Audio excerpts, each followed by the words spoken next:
Hello everybody, it's Sam Carrico right here, and we are finally here. It's Star Wars The Force Awakens. It's finally been released in theaters. I can't believe it. I just saw it recently. I'm going to try and not give away spoilers here, and I'm going to give you my thoughts, let you know whether or not you should see it or not. People have gotten their tickets already. This review is going up opening day, so I'm sure you guys have been seeing it. You're gonna see it if you're gonna, whether or not what I say in this review. So let's get right to it. Here, what did I do? What did I like about the film? Well, there's a lot to like. The direction, what J.J. Abrams brings to this galaxy far, far away is something that I haven't seen, I felt like, since the original trilogy, where they had practical effect, a good blend of practical effects with the CGI computer-generated imagery. And I love how I say CGI, as if at this point you don't know what CGI is. But the sense of realism and the grit that was brought to this universe, nothing felt clean or polished like George's prequel trilogy, of course, and that's a good thing because we wanted this world to feel real. We want it to feel lived in. That's what we loved about the original trilogy and what we were hoping for with this new trilogy going forward. J.J. Abrams brings it to this film. He's not going to be in any of the sequels, as far as he's not going to direct any of them. He will be producing. So hopefully, I'm hoping that his kind of shadow and his the future directors will take inspiration from what he's been doing with the production design of this film, because the production design was fantastic. Another couple things that were fantastic about the film were the characters. I'll start off with the new characters. I was really worried about particularly Finn, because we had not seen any or heard any dialogue of him that said in the trailers. So I was like wondering, well, are they not that confident in John Boyega's acting? He is pretty new to the scene. I hadn't seen Attack the Block. Ricky saw it. He thought it was really good. So I had that going for him. But at the same time, I hadn't heard his voice. But I'm happy to say I absolutely love the character of Finn in this. He had charisma. He wasn't not charisma in the way that Oscar Isaac's Poe Dameron has charisma. He's not like a young Han Solo suave guy, but he's funny. He's likable. He's kind of our entry point character, if you will, because he's all new to this. And there's some interesting, twists and turns with his arc as well. You think that he's going to be one thing, he's not. You think he is one thing, he's not. You don't know what to expect with this character, and much like you don't know what to expect with a lot of this film. And you don't even know what to expect with this next character also, Daisy Ridley as Rey. I still don't know what to expect with her character. She was a very much surprise, even more so than John Boyega as Finn. She was a surprise because I didn't know anything about her character going forward. I knew she was a scavenger, I knew she had a staff in the film. That's it. And I really liked Daisy Ridley's acting as well. I really found her especially, no spoiler really, that she hangs out with Han Solo a little bit in this film. The way they riff off of each other and kind of interact, especially in the Millennium Falcon, is very fun.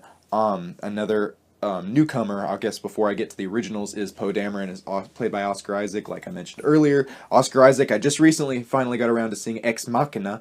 Great film, loved that film. I really enjoyed it, really enjoyed him there. He's great here. I felt so confident with him being in this film.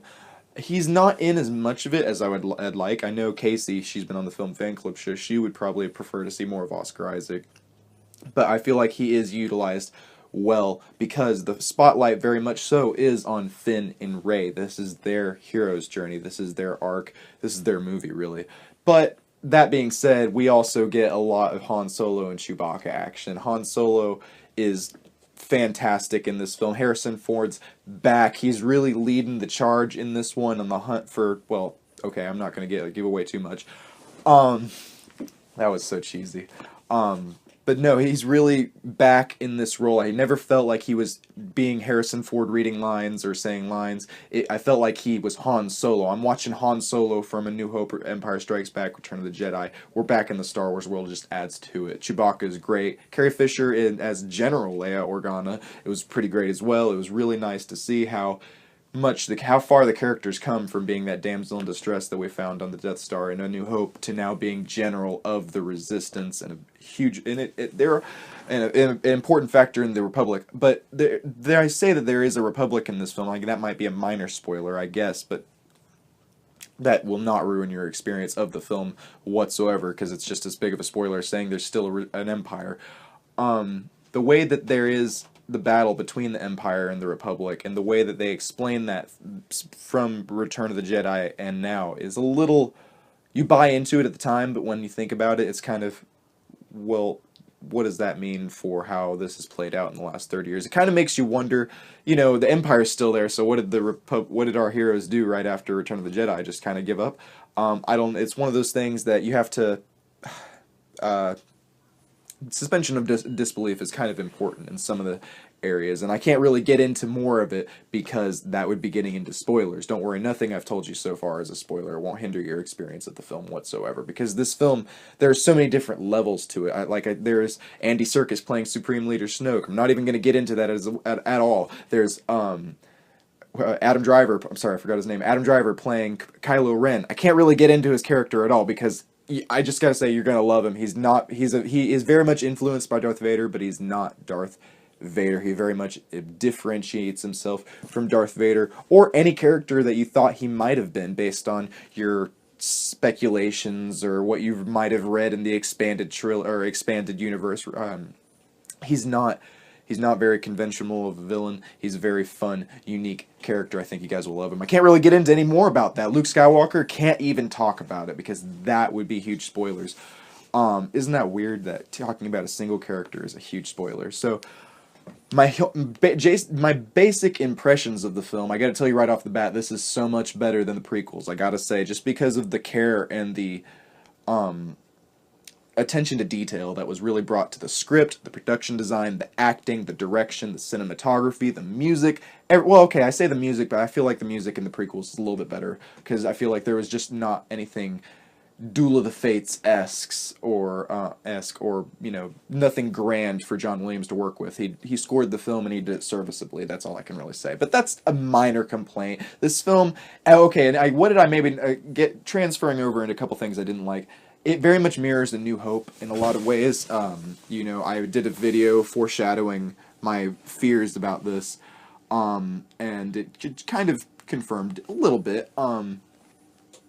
So I feel like they did kind of go back to what has worked before as far as as plot devices and MacGuffins in the Star Wars universe, and it works here too because we have a new story built around this similar MacGuffin, and I'm sure I'll get into this a lot more in my spoiler review. I don't know who I'll be doing it with. I'm sure I'm going to try. Me and Ricky were going to do a full film fan club show that was going to be our spoiler review, essentially, for The Force Awakens, but then I got in a car accident, and my car's out of commission right now, and our schedules are so messed up because we both work for Cinemark, and as you can imagine, it's kind of a little bit busy right now because Star Wars.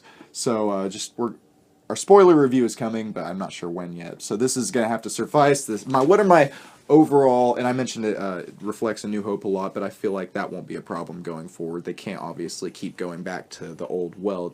And they had, for the most part, a new original story based around those similar emotional beats and plot cues. So I felt like it was a good enough mixture of old and new that it made me. I had a huge grin on my face. There were several.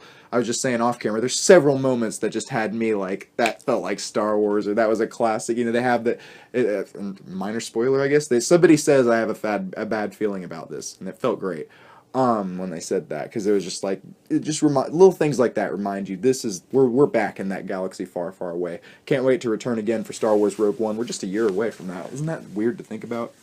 So my review or my rating for Star Wars: The Force Awakens.